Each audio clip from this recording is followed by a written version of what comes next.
में एक बड़ा चिट फंड घोटाला सामने आया है। कुछ कंपनियों ने लोगों को मीठी मीठी योजनाएं और लॉटरी का लालच दिया और उनसे करीब 60 करोड़ रुपए जुटा लिए। बाद में सब पैसे लेकर गायब हो गए। निवेशकों के घरों में चिंता का माहौल है और पुलिस अब पूरे मामले की जांच कर रही है। सरकारी अस्पतालों में डॉक्टरों की कमी दूर करने के लिए सरकार ने एक नया तरीका अपनाया है। अब जरूरत पड़ने पर प्राइवेट डॉक्टरों को ऑन कॉल बुलाया जाएगा और उन्हें हर केस के हिसाब से फीस दी जाएगी। इससे मरीजों को ज्यादा इंतजार नहीं करना पड़ेगा और इलाज जल्दी हो सकेगा। गुड़गांव में जमीन से जुड़ी धोखाधड़ी का एक नया मामला सामने आया है। बताया गया है कि पटवारी और जमीन के वारिसों ने मिलकर कुछ कागज गलत तरीके से तैयार कर दिए। इससे जमीन किसी और के नाम ट्रांसफर होने की आशंका है। प्रशासन इस मामले पर सख्त कार्रवाई की तैयारी कर रहा है। गुरुग्राम में पानी सप्लाई को लेकर बड़ी दिक्कत आने वाली है। करीब 46 इलाकों में 2 दिन पानी नहीं आने वाला है। वजह ये बताई जा रही है कि पाइपलाइन की मरम्मत और कुछ तकनीकी काम किए जा रहे हैं। लोगों को पहले से पानी स्टोर करने की सलाह दी जा रही है ताकि परेशानी कम हो। गुरुग्राम में एक जगह आधा अधूरा नाला बनाकर छोड़ दिया गया है। इससे आने जाने वालों को दिक्कत हो रही है और आसपास गंदा पानी भी जमा हो रहा है। लोग शिकायत कर रहे हैं कि काम पूरा क्यों नहीं किया गया। प्रशासन से उम्मीद है कि जल्दी नाला ठीक करवाया जाएगा ताकि सड़क इस्तेमाल लायक हो सके। गुरुग्राम में टेस्ला की मॉडल वाई की पहली डिलीवरी शुरू हो गई है। शुरुआती खरीदारों में पेटीएम के सीईओ और जोमेटो के पूर्व सीईओ का भी नाम है। लोग कार को लेकर काफी उत्साहित हैं, क्योंकि यह इलेक्ट्रिक कार है और काफी एडवांस फीचर्स के साथ आती है। शहर आराट एक ओगर में एफसी में इसकी चर्चा खूब हो रही है।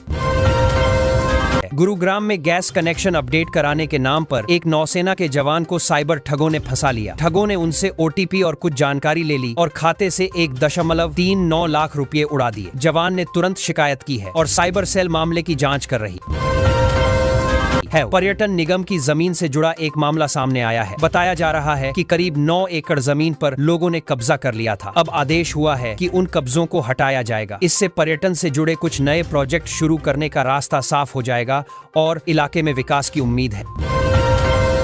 गुरुग्राम में माता शीतला की पावन धरा पर गीता जयंती महोत्सव शुरू हो गया है। शहर में अलग अलग जगह कार्यक्रम रखे गए हैं। लोग परिवारों के साथ पहुंच रहे हैं और धार्मिक माहौल बना हुआ है। सांस्कृतिक प्रस्तुतियां, भजन और गीता पाठ जैसी गतिविधियां चल रही हैं, जिससे वातावरण काफी शांत और आध्यात्मिक लग रहा है। गांवों के कुछ स्कूली बच्चों को पंचायत की कामकाज व्यवस्था समझाने के लिए एक खास कार्यक्रम रखा गया। बच्चों को दिखाया गया कि पंचायत कैसे काम करती है, फैसले कैसे लिए जाते हैं और गांव की समस्याएं कैसे हल होती हैं। बच्चे काफी उत्साहित थे और कई सवाल भी पूछे। हरियाणा में अटल श्रमिक किसान कैंटीन शुरू की गई है, जहां सिर्फ 10 रुपये में पूरा खाना मिल रहा है। ये सुविधा मजदूरों और किसानों के लिए काफी मददगार साबित हो रही है। लोग कम पैसे में अच्छा और साफ खाना खाकर खुश हैं। कैंटीन में भीड़ बढ़ रही है और सरकार इसे सफल मान रही है।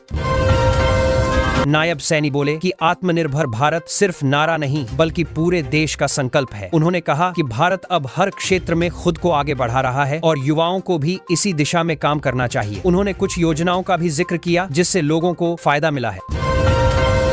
अनुसूचित जाति के कर्मचारियों की पदोन्नति को लेकर सिंघमार ने कहा कि उन्हें आरक्षण मिलना चाहिए। इस पर कई विभागों में चर्चा चल रही है और कर्मचारी भी उम्मीद लगाए बैठे हैं। उनका कहना है कि इससे उनके करियर में बड़ा फर्क पड़ेगा और न्याय मिलेगा। हरियाणा सरकार ने सरकारी टीचरों को लेकर एक नया ऐलान किया है। अब टीचर कुछ ऐसे काम नहीं कर सकेंगे जो पढ़ाई से ध्यान भटकाते हों। सरकार चाहती है कि शिक्षक पूरी तरह बच्चों की शिक्षा पर फोकस करें। इस फैसले को लेकर स्कूलों में चर्चा हो रही है। हरियाणा की महिलाओं की मेहनत और हुनर की काफी तारीफ की जा रही है। नायब सैनी ने कहा कि राज्य की महिलाएं आज देश भर में अपने काम से नाम कमा रही हैं। चाहे खेल हो, कारोबार या कोई और क्षेत्र, महिलाएं हर जगह आगे बढ़ रही हैं और सरकार भी उन्हें पूरा समर्थन दे रही है।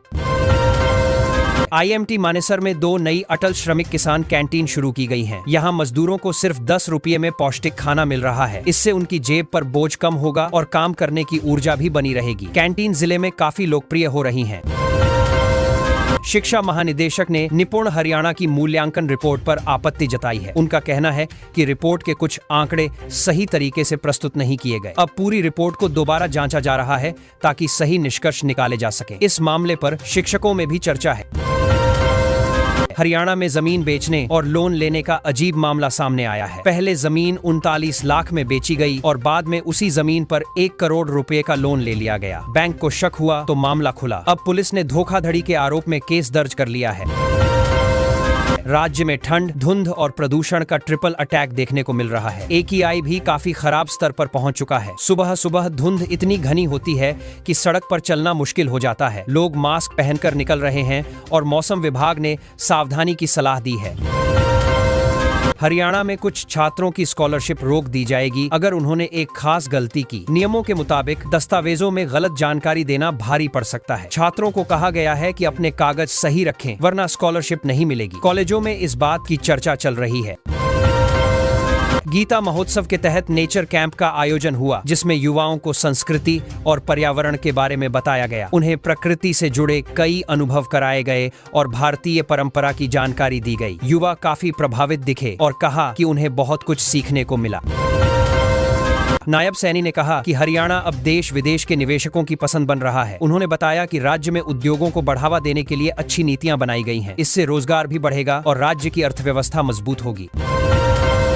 हरियाणा बोर्ड ने ओपन से 10वीं करने वाले बच्चों के लिए नई शर्तें लागू की हैं। अब उन्हें कुछ अतिरिक्त डॉक्यूमेंट्स और प्रक्रियाएं पूरी करनी होंगी ताकि परीक्षा में कोई गड़बड़ी न हो। अभिभावक और बच्चे इस बदलाव को समझने में लगे हैं।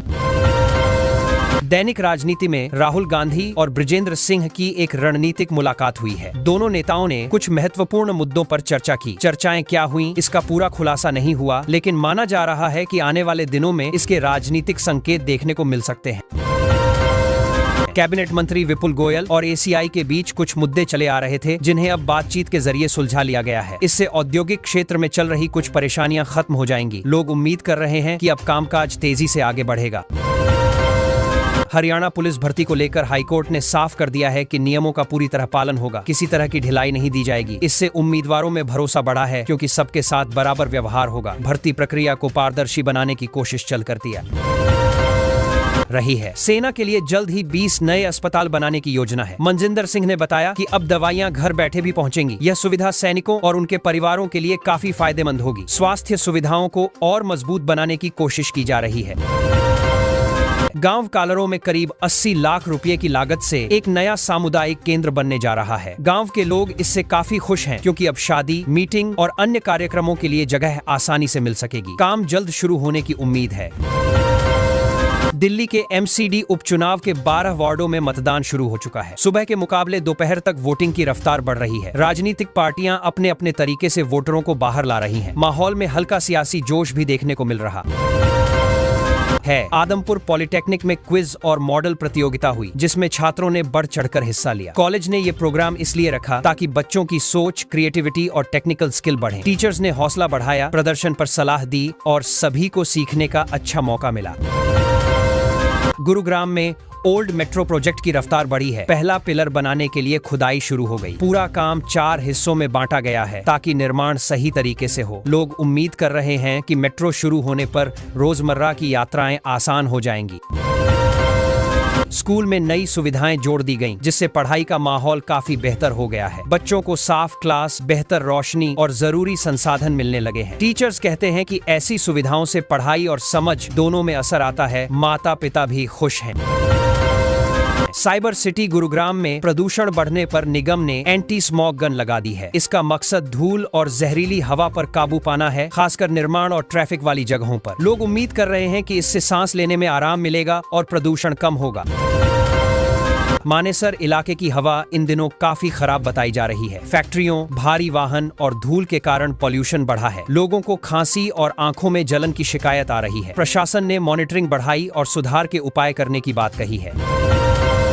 गुरुग्राम के बेसहारा कुत्तों की नसबंदी का काम जबलपुर की एजेंसी करेगी। योजना में पक्का कर इलाज, टीकाकरण और नसबंदी शामिल है। लक्ष्य ये है कि समय के साथ सड़कों पर घूमने वाले कुत्तों की संख्या घटे और नागरिकों की सुरक्षा बनी रहे। कार्यक्रम चरणबद्ध तरीके से चलाया जाएगा। हरियाणा सरकार ने 2027 की जनगणना डिजिटल तरीके से करने का रोड मैप जारी किया है। मोबाइल ऐप और टैब के जरिए डेटा लिया जाएगा ताकि काम तेज और सटीक हो। अधिकारियों का कहना है कि इससे रिकॉर्ड सुरक्षित रहेंगे और रिपोर्टिंग भी जल्दी और आसान होगी। पानीपत में लगने वाला एथेनॉल प्लांट इलाके के लिए नई आर्थिक संभावना है। इससे रोजगार बढ़ेंगे और उद्योगों को नई रफ्तार मिलेगी। एथेनॉल के इस्तेमाल से प्रदूषण कम करने में भी मदद मिल सकती है। स्थानीय लोग उम्मीद कर रहे हैं कि प्लांट से शहर का विकास होगा। हरियाणा में आवारा कुत्तों और मवेशियों की समस्या को नियंत्रित करने के लिए प्रशासन ने सुप्रीम कोर्ट के निर्देशों के अनुसार कदम बढ़ा दिए हैं। नगर निकाय टीमें पकड़ धकड़ कर सुरक्षित शेल्टर में लेकर जाएंगी ताकि सड़क सुरक्षा और सार्वजनिक स्वास्थ्य बेहतर रहे।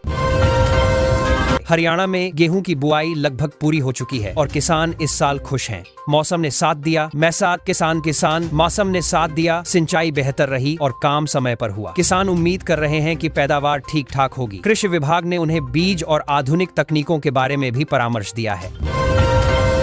हिसार में वकीलों ने महात्मा ज्योतिबा फुले की पुण्यतिथि पर श्रद्धांजलि अर्पित की और उनके समाज सुधार के कामों को याद किया। लोगों ने कहा कि फुले की सोच आज भी समानता और शिक्षा का संदेश देती है। कार्यक्रम शांतिपूर्ण और सम्मान के साथ संपन्न हुआ।